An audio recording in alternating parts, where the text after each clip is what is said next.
수도권 집값 중에서 이 분양 가격이 제가 볼 때는 현재보다 많이 저렴할 거예요. 그러면 이분들이 그동안은 전세로 있다가 일로 다 들어갈 거 아니에요. 그럼 30만 개의 집이 생기는 거예요. 전세든 매매든 물량이 나오게 되잖아요. 순차적으로. 그러면서 이게 가랑비에 옷 젖듯이 사람들의 의식이 변할 수도 있어요. 앞으로 계속 공공분양이 좋은 데들이 많이 나오는구나. 말은 공공분양인데 제가 알기로는 또 트렌드도 LH가 하청을 줘가지고 만약에 LG가 지면 아파트 이름이 LG자이 가로치고 LH 이렇게 바뀔 것 같아요. 그러면 이게 보는 시각이 바뀌거든요. 그런 시대가 저는 하반기에 갈수록 더 올 것 같다.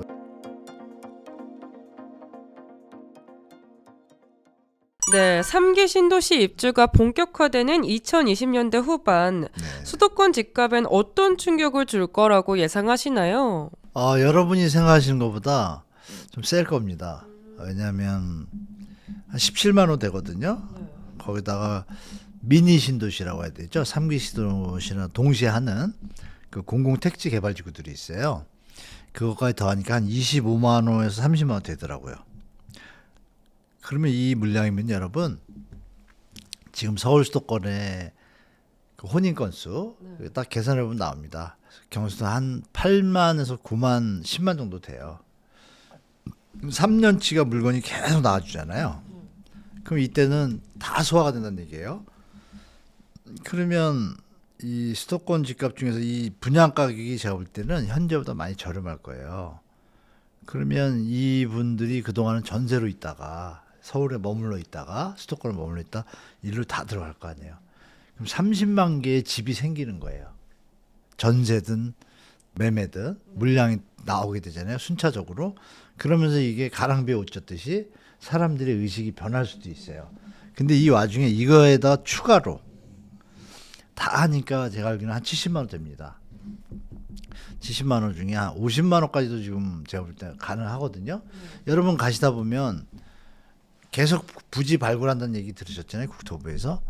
그럼 그럴 가능성이 있는 데가 꽤 많아요. 여러분 혹시 수도권에 사시는 분도 아시겠지만 집에 들어가실 때 보면은 분명히 서울을 딱 벗어나서 신도시로 가는데 약간의 빈틈들이, 빈 공간들이 있어요. 그죠? 왜 비워놨을까? 근데 거기가 지금 그린벨트예요.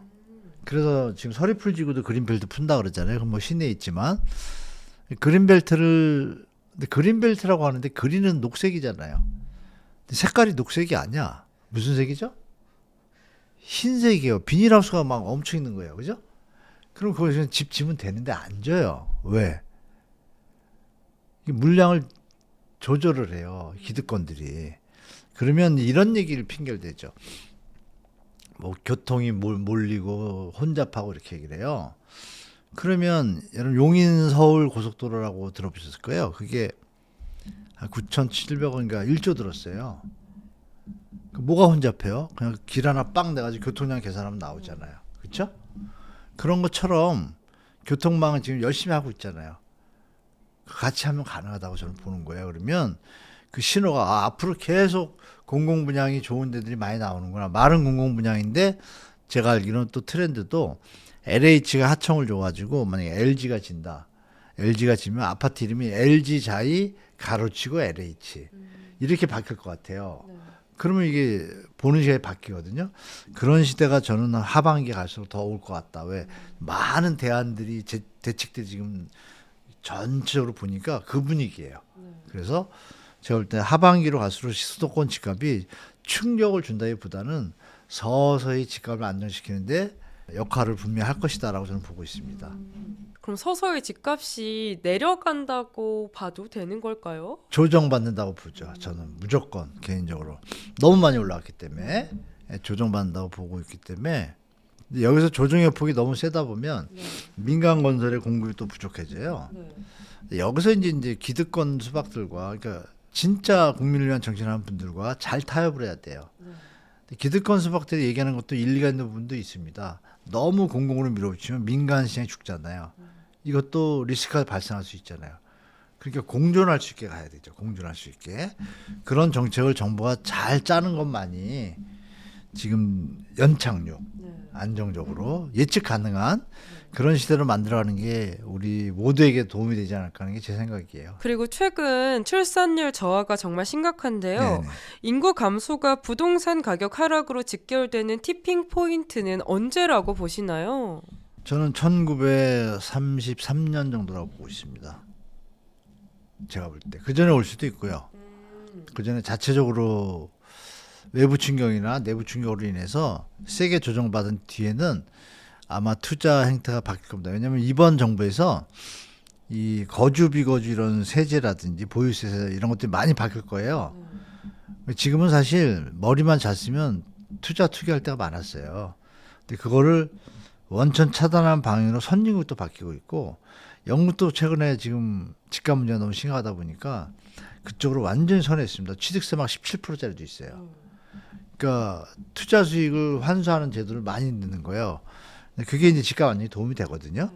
그런 정책으로 갈 거기 때문에 제가 볼 때는 1933년 인구 감소라는 그 신혼 그 부부 쌍이 벌써 반토막 나는 수준으로 가니까 그 전에 대책들이나 법안들이 법제화돼 버리면 시장 방향이 결정되거든요. 그런 걸 그래서 제가 아까 10년 보라는 겁니다. 10년 동안 많은 변화가 있을 수 있으니까 청년들만 제대로 올바르게 이 올바른 정책하는 어떤 그 정치인들한테 표를 던져준다라면 제가 볼 때 이번 5년 10년 안에는 대한민국이 진짜 부동산의 대변이 일어날 기회라고 저는 보고 있어요. 골든타임이라고 봅니다. 일본식 부동산 장기 침체 시나리오가 한국에서도 현실화될 가능성 있을까요? 당연히 있지 않을까요?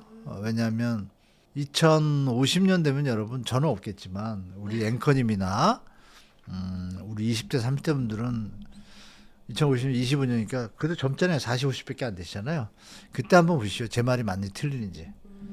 100% 일본식 스타일이 나오는데 지역마다 좀 차이는 있을 수 있어요. 네. 그런데 그 인구 감소의 속도가 우리나라가 세계 1등이잖아요. 근데 그게 피부로 와닿기 하는 건 제가 볼 때 10년 뒤부터 올 거라고 아까 말씀드렸잖아요. 근데 20년 뒤면요. 지금 우리가 나누는 얘기들이 그런 시절이 있었구나라고 바뀔 수도 있다는 게 제 생각이에요. 솔직히. 많은 정책과 모든 전월세 대책이 만약에 안정적으로 또 법제가 된다고 가정을 할게요. 만약에 해외처럼 전세를 함부로 못 내보내. 특별한 사유가 없는 한. 그러면 어떻게 누가 집 살까요? 이런 대책들이 나올 수 있어요. 워낙 대한민국이 지금 부동산이 대한민국 경제를 갉아먹고 있기 때문에 이거 누구나 공감하잖아요. 일부 2,300만 가구 중에 237만 가구가 다주택인데 자리 한 250만, 70만 돼요. 10%잖아요. 10%가 왜 다 가져가냐고 돈을. 이상하잖아요. 그렇죠? 얘기 정리됐잖아요. 그러면 저는 여러분들한테 드릴 말씀은 장기 침체 시나리오는 나오는데 우리는 이미 학습 효과가 있으니까 그걸 완충시키기 위해서 그러면 지금 결혼하는 분들이 아기들을 많이 낳을 수 있는 환경을 조성해 줘야죠. 그러면 20, 30년대 그 아기들이 자라서 집을 살 때가 되면 나아지겠죠. 그러니까 정부가 얼마나 중요한지가 나오는 거예요. 그래서 정부 정책 보시면서 다만 나올 건데 정부가 이 10년 안에 청년과 신혼부부들한테 새로운 메시지를 주고 내가 아니면 정책이 나와서 아기를 낳으면 나라에서 끝까지 다 돈 대준대. 그럼 좀 생각해 보는데 그럼 집이 없잖아. 그러면 집도 대준대. 이러면 출산이 늘어나겠죠? 그러면 집도 대준다는 건 뭐예요? 집을 많이 짓는다는 얘기잖아요. 그러면 그때는 막 폭락하고 이런 거를 막을 수가 있겠죠. 그죠? 뭐 이런 정책이 전 국민적으로 다시 한번 나올 때인데 국민들은 응원하고 심리를 보내는 거고 정책은 정치인들이 하는 거니까 정치인들을 잘 뽑아야 된다. 또 다시 한번 말씀드리겠습니다. 또 이제 정부에서 추진 중인 정책들이 굉장히 많잖아요. 네. 정부가 추진 중인 공공임대 확대와 주택 공유 경제가 개인의 자산 가치에 어떤 위협 또는 기회가 될 수 있을까요?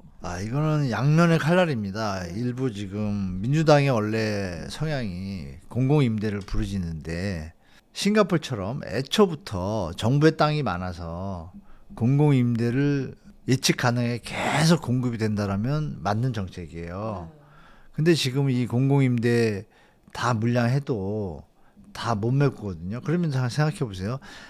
자기 집을 갖고 원하는 분들도 계시잖아요. 자녀 문제도 있고. 그러면 암만 중량 뭐 좋은 임대주택을 진다고 해도 그게 매년 나올 물량은 정해져 있고 그럼 거기 들어가서 언제까지 살 거예요? 10년 살 거예요. 아기를 낳게 되면 학교 때문에 옮길 수도 있는 거고 여러 가지 문제들이 산재해요. 그래서 전 세계가 공공임대주택이 나라가 전부 땅을 갖고 있는 싱가포르 외에는 다 20% 넘는 나라가 없어요. 그럼 그 얘기는 뭐예요? 민간 시장이 공존할 수밖에 없는 거예요. 완충 역할을 하지만. 근데 최근에 공공임대 소리가 너무 높아요. 막 다 때려짓자. 그러면 안 돼. 그러면 큰일 납니다, 시장. 왜 큰일 나냐? 마지막 불꽃, 제 생각이에요. 땅이 그만큼 있다라면 지으면 돼요. 근데 그만큼이 안 돼요. 그러니까 민간의 욕구를 다 못 채워요. 공공임대 좋아요. 들어가 살고 안전하는 거 좋은데, 그러면 민간 세대수가 있는데, 2,300만 가구인데, 세입자가 1,000만 가구인데, 집을 1,000만 개 짓겠다는 얘기입니까? 말이 안 맞잖아요. 그럼 나머지 분을 채워줄 게 뭐예요? 시장에 중화될 수 있는 공공에서 저렴한 주택을 분양한다고 하면 비싼 집을 안 사고 주택 가격에 어떤 균형 가격을 만드는 역할을 해줘야 되잖아요. 그러면 분양 물량이 있어야 되는 거예요. 그렇죠? 그래서 저는 임대시장에 특히 이거는 뭐 개인적으로 인정해요. 중요 서울의 핵심지, 역세권, 출퇴근에 좋은 자리 이런 것들은 임대로 짓는 거 좀 찬성해요. 뭐 100% 줘도 괜찮다고 봐요. 그런데 거기에 대해서도 디테일이 중요한데 한 사람이 들어가서 20년 살면 그 사람만 누리잖아요. 이 계산을 해보면 맞아요? 안 맞아요? 그러면 청년이 들어서 10년을 살면 나와야죠. 나와서 어딜 가요? 민간 시장을 가야 되잖아요. 그럼 제 얘기에 아까 드린 말씀이 연결이 되죠. 다 지으면 안 된다. 다 지는 거는 핵심지, 출퇴근 진짜 필요한 젊은이들 이런 거 위해서 짓고 가끔 요새 대통령도 뭐 중형으로 지어가지고 뭐 온 가족이 살 수 있게 하는데 그게 이상입니다. 제가 볼 때 이상. 그거는 싱가포르 같은 나라일 때, 나라 땅이 많을 때 지금 많이 없어요. 그래서 역세권 임대주택을 줘서 많이 한다고 하는데 물론 물량을 갖다 뭐 2,000% 줘서 하면 가능은 하지만 주거 환경도 체크를 해야 되잖아요. 그래서 막 그냥 던지는 것보다는 제가 볼 때 역세권에 대해서 다 조사를 해서 몇 프로 줬을 때 일조권도 문제가 없고 교통량도 문제가 없고 이런 거 다 계산하고 그 다음에 데이터가 나오거든요. 100%. 그걸 갖고 국민들한테 설득하는 게 낫지. 공공임대를 좋게 진다 말은 좋은데 나머지 뒤에 문제에 대한 해결책을 같이 얘기해야 되잖아요. 그걸 좀 말씀드리고 싶어요. 그래서 100% 찬성입니다. 선진국 수준까지 가는 거. 선진국은 그럼 왜 그럼 50%안 질까? 누구 생각해 보셔야 돼요. 거기에는 개인 사유재산이라는 문제가 있기 때문에 한계가 있는 거예요. 그래서 같이 생각하시면 그러면 공공분양이 없다고 하면 어떤 일이 벌어질까요? 내 집을 가질 수 있는 길은 이제 민간밖에 안 남았잖아요. 그럼 민간 시장이 어떻게 돼요? 더 폭등하죠. 그렇죠? 상식이잖아요. 네. 뭐 저는 이렇게 제 주장을 말씀드리니까 이런 정책이 만약에 나온다고 하면 확대는 좋으나 제가 지금 드린 말씀대로 적재적소에 적정 물량만 시장에 안겨줄 수 있는 하고 나머지는 그렇게 가야 된다. 주택 공유 경제도 이거는 공유 경제라는 게 무슨 말인지 모르겠는데 뭐 수익형 환원형 뭐 지분 적립형 이런 거 나오는데 그거 다 심하게 얘기하면 좀 반사기입니다, 여러분. 그거는 영국에서 헬프 투 바이라고 지분 적립형 제도를 했어요. 했는데 실패했습니다. 10년 만에 망해서 걷어들였습니다. 거기에 많은 문제점, 재원은 재원대로 다 들어가고 주택 가격은 청년들이 10%만 되면 집을 사두니까 서로 살려다 보니까 주택 가격이 폭등을 했어요. 또 도리어. 이게 잘못된 정책인 게 밝혀졌는데 이거를 금융위원회 기득권 수박들이 슬쩍 들여와가지고 마치 좋은 것처럼 포장하는 게 지분 적립형이에요. 뭐 지분 적립형도 있고 지분 공용도 있고 여러 가지예요. 근데 그 중에 경기도시공사에서 하는 게 있어요. 근데 이것도 뜻은 좋은데 국가 재정이 너무 많이 들어가요. 네. 그러니까 이런 것도 잘 선별해서 차라리 그냥 싸게 분양하면 끝나잖아요. 제 말이 더 맞는 것 같지 않나요? 저는 그랬으면 좋겠어요. 네. 조성원가 얘기하잖아요. 그러면 지금 5, 6억 비싸야 7억이면 다 분양해요. 그렇게 갔으면 좋겠다는 게 제 개인적인 생각입니다. 시내에는 공공임대 확대는 필요하다. 인정하겠습니다. 예. 그럼 올해 부동산 시장에 가장 큰 리스크가 있다면 뭐가 있을까요? 가장 큰 리스크는 이제 정부의 네. 대책이고 지방선거의 결과. 지방선거 결과가 잘 나온다라면 제가 볼 때 또 지방선거 해가지고 지자체장 됐다고 또 목리를 부리지 않는 한 정부 정책에 협조한다라고 하면 네. 전국의 주요 도시에 이 말씀하신 핵심 지역에 공공임대 좋은 거 좀 더 주고 분양도 싸게 해주고 선택의 폭이 넓잖아요. 뭐 이렇게 하는 정책들이 펼쳐질 가능성이 높다. 그래서 저는 그 변수를 정책과 지방선거 결과 두 개로 말씀드리겠습니다. 그럼 마지막으로 올해 네. 부동산 시장에서 꼭 기억해야 할 핵심 키워드 세 가지로 정리하자면 어떻게 정리할 수 있을까요? 이재명 대통령 정책, 지방선거 결과, 네. 공공 분양 및 임대의 분양 가격, 이 세 가지. 만약에 정부에서 앞에 두 개는 뭐 제가 할 게 아니고 네. 분양가를 노태우 때나 MB 때처럼 미리 딱 국민들한테 공표해 버리면 저는 완전히 시장 뭐 MB 때도 안정됐고 노태우 때도 안정된 거 확인됐잖아요. 그렇죠? 그러면 정말 여러분들이 바라는 그런 시작되는 가능성이 좀 높은 한 해다라고 좀 보고 있습니다. 네, 오늘 한문도 교수님과 함께 2026년 부동산 시장과 미래 변화까지 함께 짚어봤는데요. 교수님, 그럼 저희 성공의 진심인 구독자분들께 마지막으로 한 말씀만 부탁드려요. 우리 구독자 여러분들 일단 새로 되신 대통령이 이 주택 부동산 문제에 대해서 정말 기득권의 눈치 안 보고 표 계산 안 하고 국민 주권, 국민을 위해서 청년과 미래를 위해서 칼을 던지셨습니다. 그런데 아시겠지만 이 모든 우리나라 분야 뭐 정치, 입법, 사법, 행정할 거 없이 기득권들이 그동안 너무 잘 누려가지고 이게 만만치 않습니다. 근데 이 기득권들이 제일 무서워하는 게 뭐냐면 여론이에요. 그래서 우리 성정일 구독자 여러분들도 정말 댓글 열심히 달아주시고 기레기 기사 같은데 비판글도 보고서 그냥 버리지 말고 그냥 달아줘야 돼요.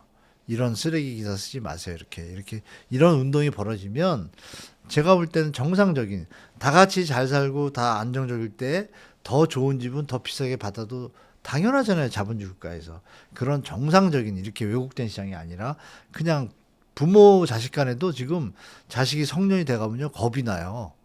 주일 얘기 들어보면 집사 걱정이 되기 때문에 그때부터 대화가 끊긴대요. 근데 자식도 그때부터 괜히 부모님이 걱정하는 게 보인대요. 이런 슬픈 가족 환경을 누가 만들었어요? 제가 볼 때 여러분들이 국민들이 다 같이 한 방향으로 가져야 된다고 좀 말씀드리고 가시면서 여러분 건강을 챙기셔야 돼요. 요새 감기가 이제 저도 요새 감기 걸렸는데요. 너무 세요. 근데 감기가 이제 발전되면 막 폐렴도 가고 그래요. 그래서 연세 드신 분들은 감기 정말 주의하시고 또 감기 걸리시면 바로바로 병원에 가셔서 조처하시면서 건강을 잘 지키셔야 우리가 지금 예측할 수 있는 미래, 밝은 미래, 안정된 부동산 시장, 밝은 청년들이 희망을 갖는 세상이 오는 걸 보셔야 되지 않습니까? 그렇죠? 같이 보길 바랍니다. 그래서 댓글 열심히 다시고 그 선거 투표 이번에 잘 하시고 그리고 건강 잘 챙기시기 바랍니다. 감사합니다. 네, 교수님 귀한 말씀 감사합니다. 네. 오늘 인터뷰가 여러분의 투자 전략에 도움이 되셨다면 좋아요와 구독, 알림 설정 잊지 마시고 저희는 다음 인터뷰로 찾아뵙겠습니다. 네. 감사합니다.